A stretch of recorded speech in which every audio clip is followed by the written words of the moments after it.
No drugs, no violence in school, no school shootings, none of that. Exactly, and that is priceless. It's priceless, isn't it? Yeah.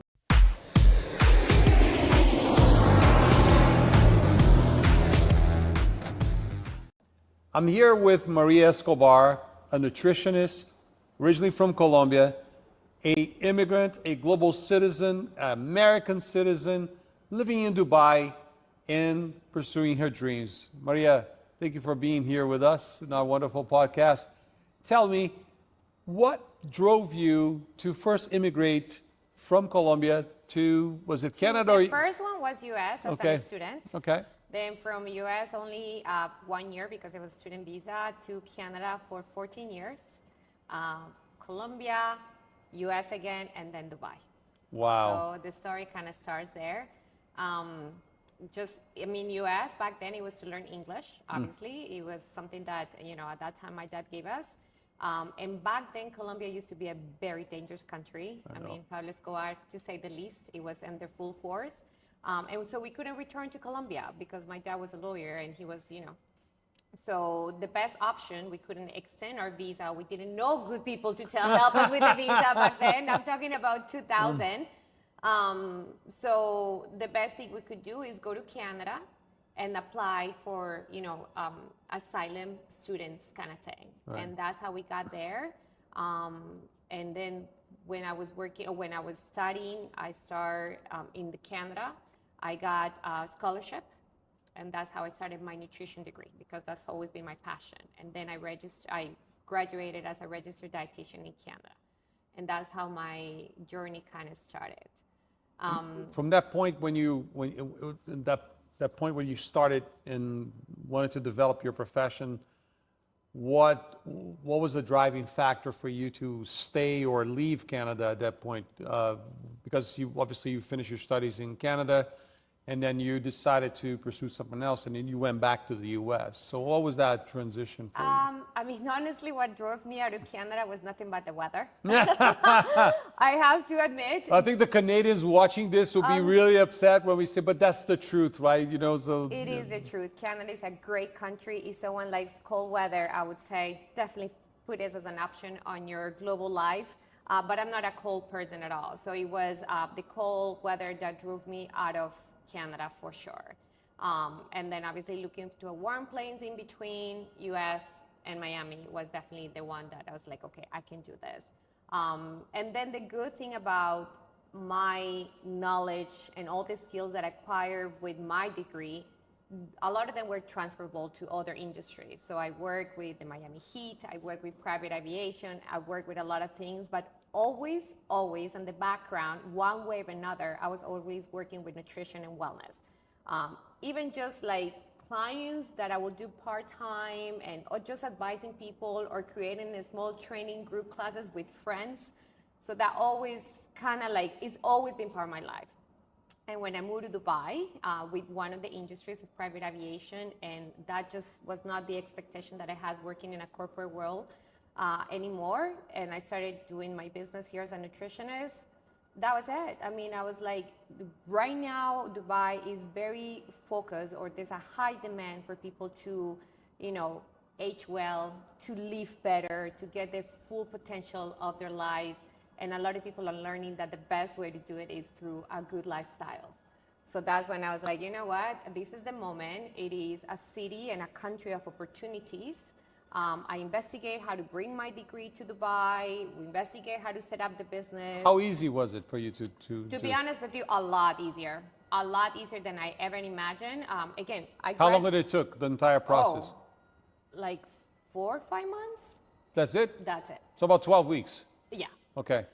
It's very easy. So the only thing, I guess, and how you check is they already have some universities because Dubai is such a global country.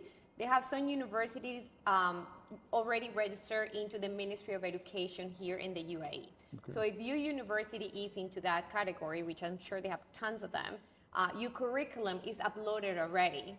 So you just need to verify your curriculum. If there's any subjects or anything that you need to upgrade, you do it. And halas, in a few weeks, you have your registered degree into the UAE. She's already sounding like a local here, halas, oh, yeah. which means that's it.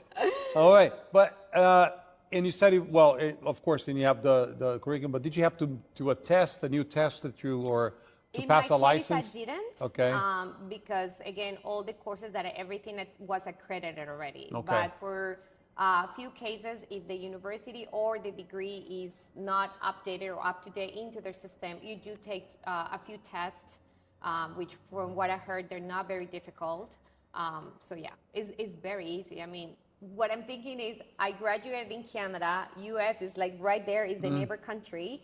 And to validate my degree into the US was going to be about a year and a half, and it was going to cost me about 30,000 US dollars. No kidding. Yeah, and I was like, it's the same language. You guys are neighbors. Like, it shouldn't be that difficult. Yeah, but it is. Yeah, But it is, and here, not at all. I don't remember how much it was, but I'm not going to say it was more than 5,000 dirhams. Like, it was very low cost.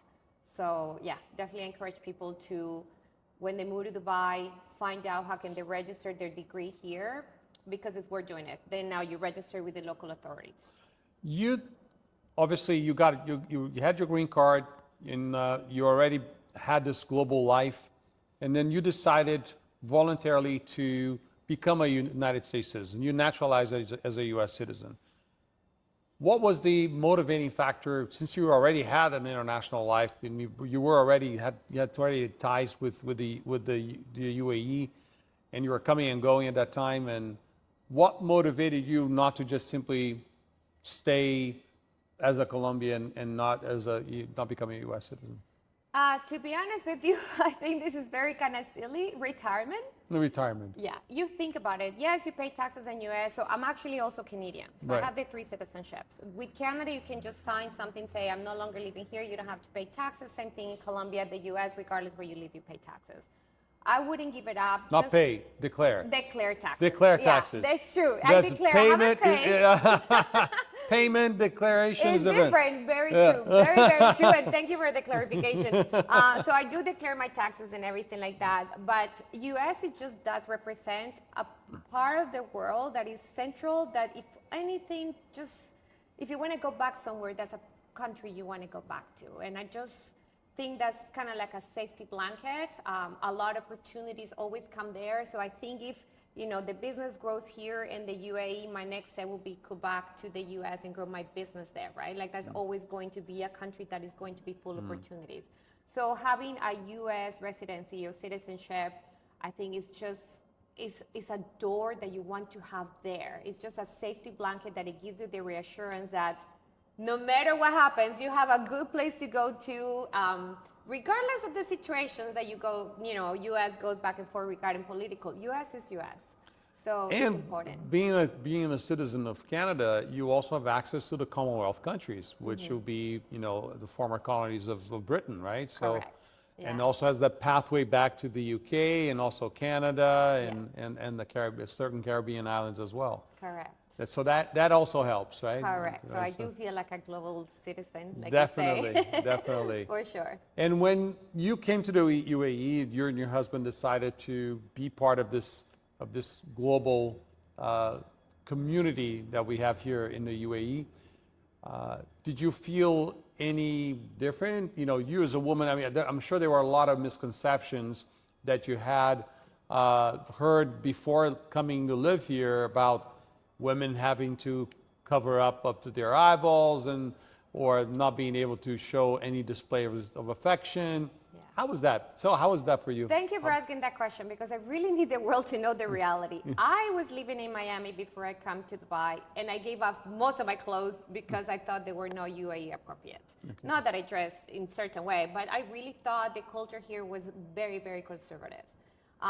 People here are more elegant, but it doesn't mean they're more conservative in a way that you need to change the way you dress in order to live here, especially Dubai.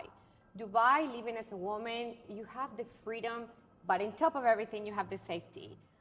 So yes, it's a misconception that people need to learn that no, you don't need to change who you are. You don't need to restrict yourself in your wardrobe. You don't need to just be another person in order to accommodate to the country. I think the country does put a lot of effort in accommodating people. And I think that's why people come to visit. And once they're here, a lot of people don't go back, or they just want to come back to live here. Because once you're here, the experience of life is very different from what you hear. As a woman, what are the strong points for women, and especially professional women, in terms of opportunities, in terms of what are the strong aspects that will draw women who are professionals to come live and work in the UAE, especially single women, if you will? Yes, I'm going to say there's a huge community of empowering women. Like wherever I've been, I have met wonderful, successful women that really want to help each other. I think the great thing about the UAE is because the multiculturalism kind of bring people together.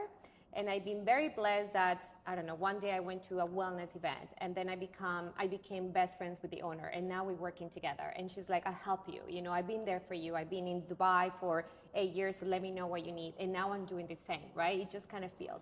So for single women or women in general, I think Dubai does create the opportunity for them to thrive and for them to grow professionally without the misconceptions of, oh, because you're a female, you may not have the opportunities that other people or other men do. I think that's really a misconception. I really think women here empower each other and the opportunities are really there. And I'm sure as you are part of the community of women and moms, and what are the aspects about young mothers and having basically having children in the UAE? What is your vision about this aspect about parenthood in general in the UAE with young children and education of that you have knowledge of based on your So, I mean, the experience. great thing about a UAE is definitely a family-oriented country. If you want to raise your child in a safety environment, in a safe environment, multicultural, where people respect each other, definitely UAE is the place.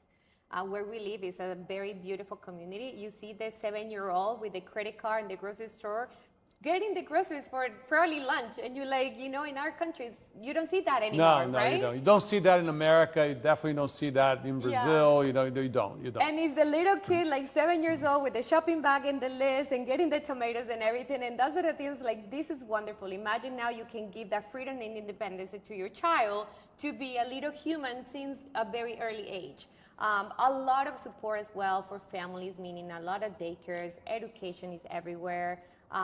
So yes, I really think for family, for mothers, parents in general, this is a place where you want to give the child an opportunity to grow, because again, you're going to expose them to cultures, to languages. You're going to let them be free in a way that they can go downstairs and play with their kids and you don't have to worry about it. So no drugs, no violence in school, no school shootings, none of that. exactly, and that is priceless. It's priceless, isn't it? Yeah, it is. And what would you say for people who want to go through the path that you've gone, first establish themselves in the U.S. or have this first step somewhere in North America, whether it's Canada or U.S., and then eventually, become settled in a wonderful place like the UAE today? What are your thoughts if you were to start your journey again? If it was today, would you go through the same route, or would you go here first? What would you, or would you go Europe first? I mean, I don't know. That's a great question. I never thought about it that way. I think I've been very blessed, meaning that I have been given great opportunities and having great experience at the place where I was at the moment I was, right? Like when I went to Canada back in 2001, Canada was, again, Canada is very stable, growing country, but a lot of opportunities for school, a lot of things. So I don't know how would it be now. I kind of think that it's not as wonderful as it used to be. So if I will have to do the journey today, like if right now I'm in Colombia and I will have to start somewhere, I will start UAE first. From UAE, definitely US. US is something that you need to have or do. And then from there, maybe Canada or Europe. I think if you ask me today, knowing how the countries behave, how economy behave and everything like that, I would say definitely come to the UAE. This is a really good place to come for opportunities. Because you can start your career, no tax, no, all the safety nets that exist here. It's like, it's the ongoing training wheels that are always there, right? It's very safe. It's a very nurturing environment, and the government in the UAE actually promotes that lifestyle a lot. The Crown Prince is an advocate for a healthy lifestyle as well, right? So we see him promoting, the Dubai Run and other healthy and exercise-related activities. So we're, as residents, we're really proud to see that kind of lifestyle being promoted from a leader of this country. And so, what are your No, I was just going to point that out, that funny enough or coincidental enough, right now I'm working with the Seville Ladies Club, which is a women's only club that is founded by the daughter of the Sheikh. And it was funny when I went there just to kind of talk about it, products, because I work with products, wellness products. She still reviews the products. She still wants to be involved into the wellness lifestyle for women here in the UAE. So those are the things that is true. Like you say, the government really still empowers. I mean, even if the country is growing so quickly, the government is still very involved to make sure that people are getting the best out of their lives here in the UAE. They're very, the royal family is very hands-on in a lot of the things that they do.